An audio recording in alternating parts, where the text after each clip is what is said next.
હું છું ડૉક્ટર આઝાદી પટેલ અને આજે હું વાત કરવાની છું કે શું આઈવીએફ કરતાં પહેલાં આપણે લેપ્રોસ્કોપી કરવી કમ્પલસરી જરૂરી છે. તો મારો આન્સર છે ના.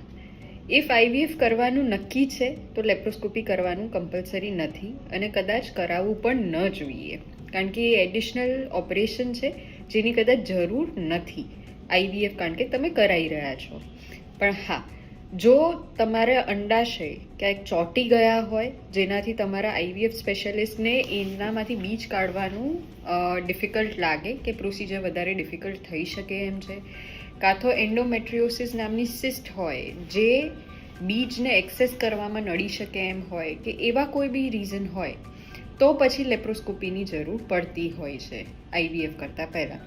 બાકી પીસીઓએસ હોય કે નળીઓ બંધ હોય કે બીજા કોઈ બી રીઝન્સ હોય કે કોઈ ટેસ્ટ બધા નોર્મલ છે પણ તમે ડિસિઝન લો છો કે ના આઈવીએફ કરાવી દેવું છે કોઈ બી કારણસર, તો એ બધા સંજોગોમાં લેપ્રોસ્કોપી આઈવીએફ પહેલાં કરવી જરૂરી નથી.